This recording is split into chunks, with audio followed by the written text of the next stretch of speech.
Yang ingin saya lihat tekankan di dalam Lumen Gentium ini bagus sekali mengatakan apa? Bagaimana caranya mengejar kesucian, kesempurnaan. Lihat yang saya garis biru ini. Mengarahkan keinginan hati dengan tepat. Jadi keinginan kita tuh harus diarahkan. Karena keinginan kita itu seringkali arahnya kemana-mana.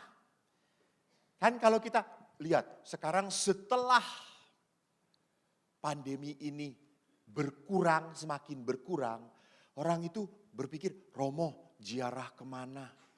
Yuk kita pergi kemana? Yuk kita ke sana. Lihat, orang seolah-olah, sudahlah jangan ngasih-ngasih. Kita juga butuh healing. Orang-orang sekarang healing. Sambil ngegiling. Kan cari kuliner toh ngegiling itu gitu ya. Jadi orang-orang sekarang lihat, inginnya kalau udah dapat berkat, untuk dipakai apa? Beli apa? Kemana? Itu.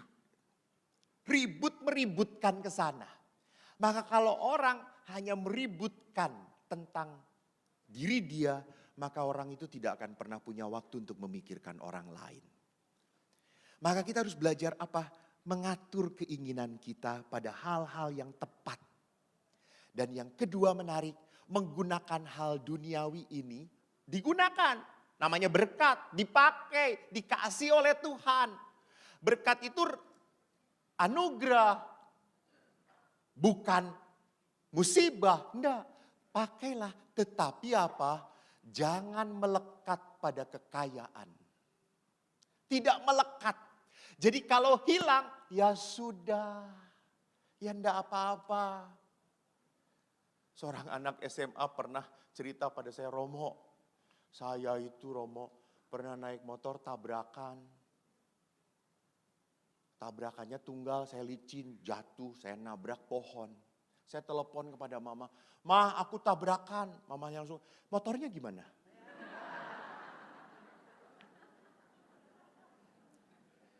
Lebih berharga motornya daripada anak itu gitu ya. Karena mamanya itu langsung berpikir 25 juta ini motor. Dia tidak berpikir anaknya bagaimana. Gitu. Jadi semua diukur pada kelekatan materi. Saya juga mohon maaf. Saya kok rada rada anti dengan kesaksian-kesaksian yang saudara-saudara. Setelah saya mengikuti Yesus, apalagi saya setia mengikuti ORK saudara-saudara.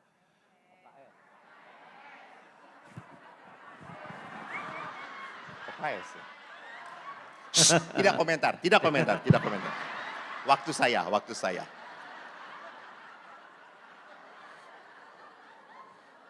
Kalau ORK apa ya? Oase Rohani Katolik. Kok gue ORK ya? Setelah mengikuti OKS, rajin, usaha saya makin diberkati Tuhan Romo. Saya nyumbang ke Romo Yus 10 juta, Tuhan ngasih ratusan juta Romo. Nyumbangnya 2,5 M Romo. Oh iya. Ya. Bukan 10 juta. Harusnya gitu. Jadi perhatikan, kok jangan menjadi manusia yang bergaining dengan Tuhan. Ini melekat. Saya baru menyumbang kalau diberkati Tuhan. Oh my goodness, dari dulu Tuhan ngeberkatin. Ya toh, aneh setelah merasa diberkatin, setelah banyak cuan gede. What? Lu bisa hidup aja udah berkat. Sudah berkat. Tugas Allah itu bukan tugas. Karya Allah itu adalah memberkati. Gitu ya.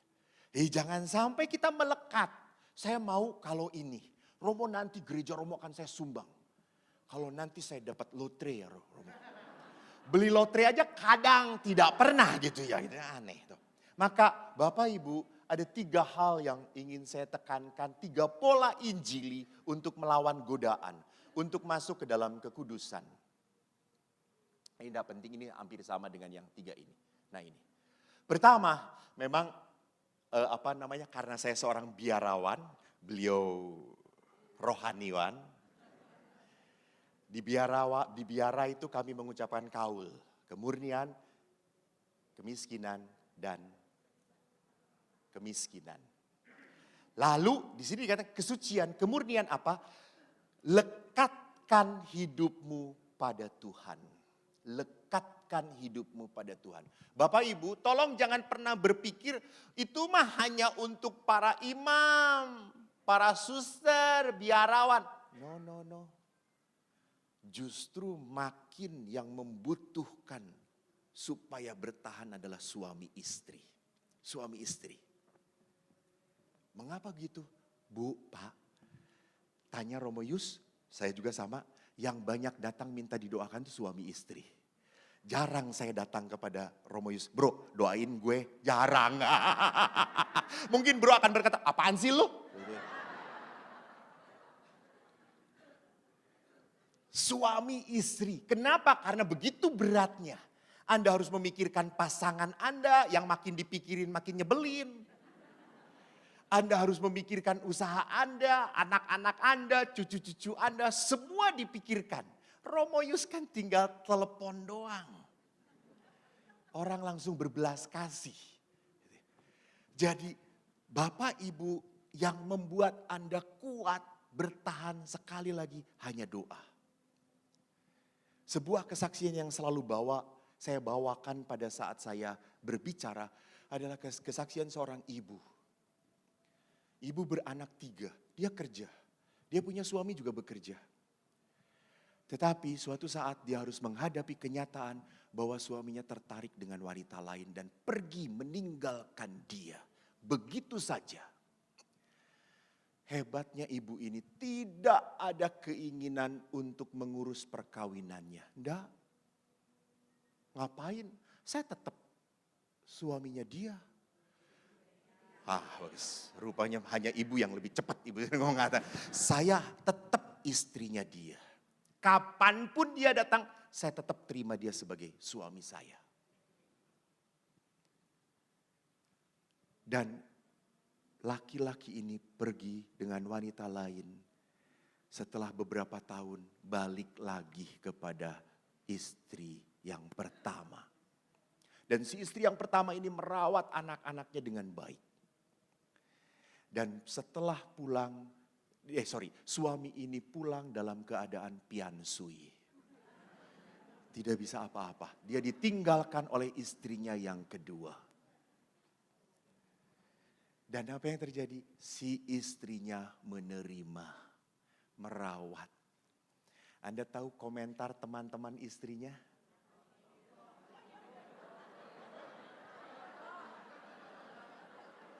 Lihat jawaban penuh dengan luka batin.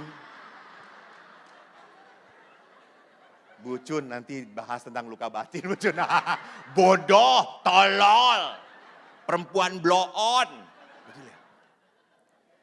Sudah baik masih di blow on kan. Tapi jangan pernah lupa, apa yang bodoh di mata dunia, mulia di mata Tuhan. Jangan ngomong amin, lakukan. Amin. Memang paling mudah tuh amin. Paling mudah teriak amin gitu ya. Karena Anda tahu ini kebenaran, betul. Lalu sampai akhirnya apa? Si suaminya ini meninggal di pangkuan istrinya. Dan waktu saya tanya, Bu, ibu kok kuat banget sih dan hebat. Si ibu itu, siapa yang kuat? Saya nggak kuat Romo. Kalau mau ngikutin saya, abis. Burung dia udah gue pecah-pecah jadi berapa gitu. Ini kata-kata ibu itu, kata-kata ibu itu. Bukan kata saya. Romo Yus, kata-kata ibu itu. Saya takut diusir dari Keuskupan Agung Jakarta.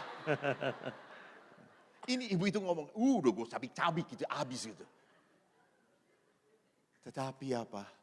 Saya berani menerima dia karena saya melihat Yesus. Yesus. Karena saya melihat Yesus. Saya berdoa. Terus sambil iseng saya tanya, lalu suami dirawat? Iya saya rawat. Tiap hari dikasih obat apa racun? Obat Romo kata dia itu.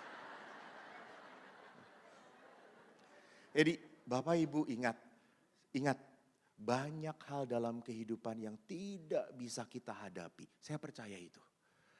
Kalau Anda sendirian, Anda hanya bisa bersama Tuhan. Maka jangan pernah berdoa, Tuhan mudahkan hidup saya. Jangan banyak permasalahan. No. Berdoalah, Tuhan sertai aku supaya aku kuat. Supaya aku kuat. Di dalam pelayanan pun berat. Emangnya setiap pelayanan adalah para malaikat? Tidak. Hidup bersama pastor. Apakah hidup bersama Pastor Yus kemuliaan? Tidak. Seperti nanti bacaannya sore ini. Musa, Elia bersahabat baik dengan Yesus. Nah, salib bisa terjadi. Gitu. Di Samadhi sih kemuliaan Romo. Itu menurut dia saudara-saudara. Versi yang tak teraniaya gitu ya. Gitu. Jadi perhatikan, banyak dalam kehidupan Anda tidak akan pernah bisa bertahan kalau tidak dalam Tuhan. Maka bahasa Bapak Paus banget. You must become a Christ-centered person. Christ-centered person. Sedikit-sedikit pada Yesus, sedikit-sedikit mengadu pada Yesus. Tidak apa-apa, you are children of God. Kau anak Tuhan. Maka ngomongnya pada siapa kalau bukan pada Bapak? Masa ketua pekong begini, nggak akan. No, Tuhan. Yang kedua adalah apa? Kemiskinan. Hidup sederhana. Tidak terikat ugahari. Ugahari itu apa? Bebas. Semua berkat suatu saat akan pergi. Oke. You must know how to detach. And you will know how to detach when you know how to attach. Artinya apa? Saya kalau diberi berkat, nikmatilah berkat itu. Jadi Bapak Ibu kalau selama Anda masih bisa berjalan, selama Anda masih bisa pergi, pergilah ke OKS. Banyak hiburan sukacita di sana.